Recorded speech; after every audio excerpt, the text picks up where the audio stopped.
अस्सलाम वालेकुम, मैं हूं रज़ा मेकिन। आप देख रहे हैं IRK न्यूज़। आज इमरान रियाज खान ने कुछ अहम अपडेट्स दी हैं और कुछ बड़े राज फाश किए हैं, तो आइए जानते हैं इमरान रियाज खान की ज़बानी।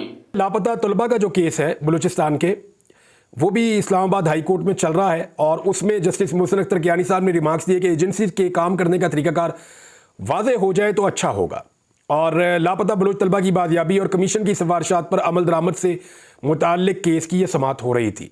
उन्होंने कहा 10 साल में बलूच तलबा के खिलाफ दहशतगर्दी के कितने केसेस दर्ज किए गए, कितने लोग गिरफ्तार हुए, कितने लापता हुए या उनको हरासा किया गया, ये सारी तफसीलात जो है वो मांगी है जज साहब ने।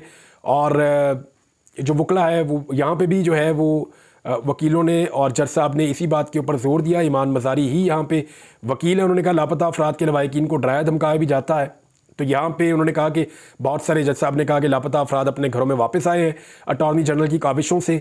तो उम्मीद करते हैं कि मिसिंग पर्सनस के केसेस आते रहेंगे, ये कोर्ट्स अपना काम करती रहेंगी जब तक, और ये एक केस नहीं है और बात ख़त्म नहीं होगी। ये तमाम लापता अफराद जो है वो बाजियाब होने चाहिए और बलूचिस्तान के लोग भी पाकिस्तानी हैं, हमें इनके साथ खड़े होना चाहिए।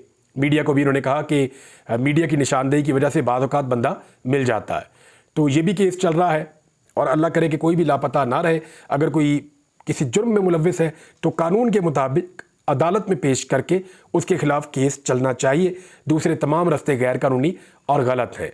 एक और बहुत बड़ी खबर है, वो खबर ये है कि इमरान खान साहब दोबारा से सामने आने वाले हैं। यानी सुप्रीम कोर्ट ऑफ पाकिस्तान में जो नैब तरामीम के हवाले से एक केस चल रहा है, हुकूमत भी इसमें एक फ़रीक है, इमरान खान साहब भी एक फ़रीक है। उसकी जो अब समाअत है वो 30 मई को मुकर्रर की गई है।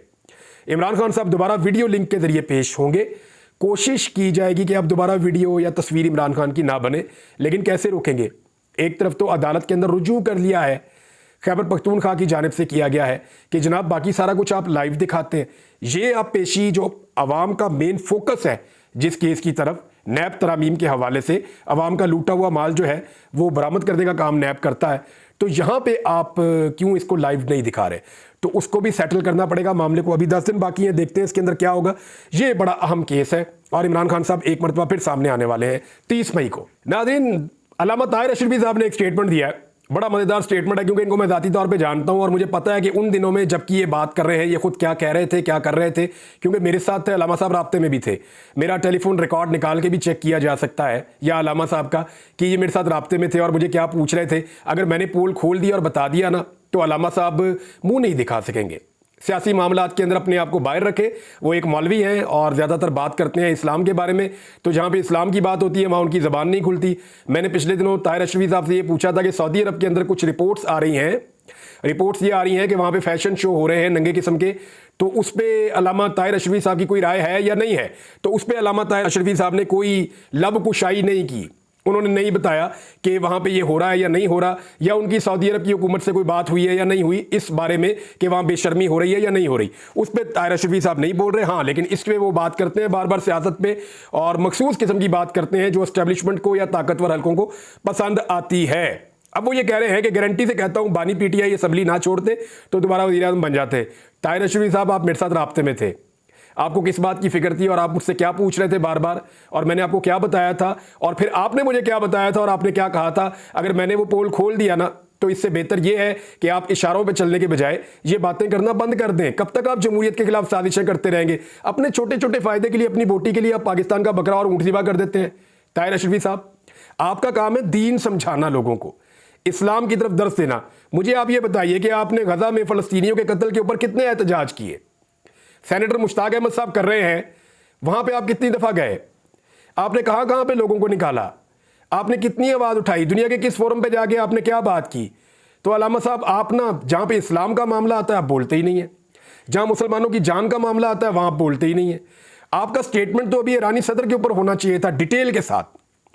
आपका फोकस जो है वो भी फ़लस्तीन की तरफ होना चाहिए था, तफसील के साथ। आपका फोकस जो है वो मोदी के स्टेटमेंट के ऊपर होना चाहिए था। आपका फोकस जो है वो कश्मीरियों की जान बचाने के लिए होना चाहिए था, शाम के मुसलमानों के लिए होना चाहिए था, इसराइल के खिलाफ आपको स्टेटमेंट देना चाहिए था। आप उठ के इमरान खान के खिलाफ स्टेटमेंट दे रहे हैं। तो मौलाना साहब, ये बहुत ही छोटी और बहुत ही छोटी किस्म की हरकत है जो आपने की। मैं ज़्यादा घटिया अल्फाज इस्तेमाल करना नहीं चाहता, आप एक आलिम दीन है लेकिन आपसे गुजारिश ये है कि इन मामलात से बाहर रहिए। आप इन मामलात के अंदर आएंगे तो गंदे होंगे, जैसे आप माजी में भी हुए। नाज़रीन, पंजाब हुकूमत ने जो कानून पास किया वो रोला पड़ गया, और बहुत बड़ा रोला पड़ गया है, क्योंकि एक 2 नंबर कानून पास कर दिया है। मुझे मरीम नवाज़ का एक स्टेटमेंट सुनने को मिला, बड़ा ही मज़ेदार है। तारिक मतीन साहब ने उसको शेयर भी किया है, बड़ा मज़ेदार। उसमें मरीम नवाज़ ये बता रही हैं कि जब हुकूमत आती है कंधों पे बैठ के, तरले करके, मिन्नतें करके, 2 नंबर तरीके से हुकूमत बनती है, तो फिर वो जो कवानीन बनाती है वो अवाम की फलाह के लिए नहीं बनाती, वो कवानीन बनाती है सिर्फ और सिर्फ मीडिया का गला घोंटने के लिए। वो जिस तरह, और वो सारी बातें जो मरीम नवाज़ ने की ना, वो मरीम नवाज़ के बनाए हुए इस नए कानून के ऊपर बिल्कुल एग्जैक्टली फिट आ रही हैं। वैसे कैसा ज़बरदस्त है, याद माजी जो है वो अजाब होता है। वो स्टेटमेंट अगर आप सुनेंगे आपको मज़ा आ जाएगा, और वो ऐसा लगता है कि मरीम नवाज़ ने अपने ही खिलाफ वो स्टेटमेंट दिया है। बहरहाल इस कानून को कोई भी मानने के लिए तैयार नहीं है, और सब ये कह रहे हैं कि हत्या इज्जत का ये जो कानून बनाया गया है ये बहुत बड़ा जुल्म है जो मीडिया के खिलाफ मरीम नवाज़ की हुकूमत करने जा रही है, नवाज शरीफ की और उसके सहूलतकारों की ईमा के ऊपर। अब इसमें जो पाकिस्तान तहरीक इंसाफ है उन्होंने अनाउंस किया कि जी हम अदालत में जाएंगे इस कानून के खिलाफ, और अदालत में जाके इसको चैलेंज करेंगे। मेरे ख्याल में जो कानून बुनियादी आइन की बुनियादी रूह से मुतसादिम हो ना, यानी आर्टिकल 19A के मुतसादिम हो जो कानून, वो कानून जो है वो लागू नहीं हो सकता। बहरहाल ये चैलेंज हो जाएगा और यहाँ पे हुकूमत को प्रॉब्लम आएगी, और सहाफ़ियों को पकड़ने के लिए बनाया गया कानून नहीं चलेगा। पाकिस्तान तहरीक इंसाफ ने इसको काला कानून करार दिया है, बल्कि इसको मदर अब्बास साहब ने भी काला कानून करार दिया है, और सहाफ़ती तंजीमें इसके खिलाफ सरापा एहतजाज हो गई हैं। सहाफ़ियों ने फैसला किया कि वो इसके ऊपर धरना भी देंगे, वो इसके ऊपर एहतजाज भी करेंगे, वो इसके ऊपर हड़ताल भी करेंगे, और बैठेंगे पंजाब असम्बली के सामने भी, जहाँ पे ये कानून आनन फानन पास किया गया सिर्फ मीडिया को कंट्रोल करने के लिए।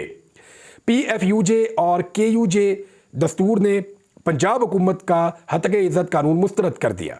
सहाफ़ियों का यह कहना है कि पंजाब हुकूमत आमराना डगर पर चल पड़ी है। हत्या इज़्ज़त कानून की मंजूरी पंजाब हुकूमत को महंगी पड़ेगी, और हुकूमत आइन से मुतसादिम बिल में सहाफ़ियों के तहफ़्फ़ुज़ात को ख़त्म करे। अच्छा, तहफ़्फ़ुज़ात तो ख़त्म नहीं हो रहे, लेकिन सहाफ़ियों ने ऐलान कर दिया है कि अब वो एहतजाज करेंगे, धरना देंगे। तो देखते हैं, अब हमें धरना भी देना पड़ेगा, जाके बैठना भी पड़ेगा, एहतजाज भी करना पड़ेगा। इस फस्तायत का मुकाबला तो पिछले 2 साल से कर रहे हैं, फर्दर और इसको टाइट करने और भी करेंगे। एक खबर आ रही है बहुत अजीब सी नाज़रीन, और मुख्तलिफ लोग इसके बारे में दावा कर रहे हैं। हम अगले वीलॉग में इस पर बात करेंगे कि क्या ये मुमकिन है या नहीं। महमूद अचकज़ई साहब ने कहा कि मार्शल लॉ लगाने की कोशिश की मुज़ाहमत की जाएगी। दूसरी जानिब जो है वो कुछ सहाफ़ी भी ये बात कर रहे हैं कि PMLN हुकूमत छोड़कर जाना चाहती है। शाहीन सहबाई साहब ने भी कहा कि कोई एमरजेंसी टाइप की चीज़ लगाने का फैसला हो रहा है कि सूबाई हुकूमतें काम करती रहें, वफाक में एक एमरजेंसी लगा दी जाए, PMLN की जान छूटे। कोई इस तरह का कोई फार्मूला बन रहा है। ये क्या हो रहा है, क्यों हो रहा है, और क्या कोई नया बयानिया और क्या कोई नया खेल खेलने की कोशिश की जा रही है, ये सारी आपसे शेयर कर लेते हैं चीज़ें अगले वीलॉग में। अब तक के लिए इतना ही। अपना ख्याल रखिएगा, अपने चैनल का भी। अल्लाह हाफिज़। तो नाज़रीन, ये थी आज की अहम अपडेट्स। इसी के साथ अपने मेज़बान रज़ा मेकन को इजाज़त दें। अल्लाह हाफिज़।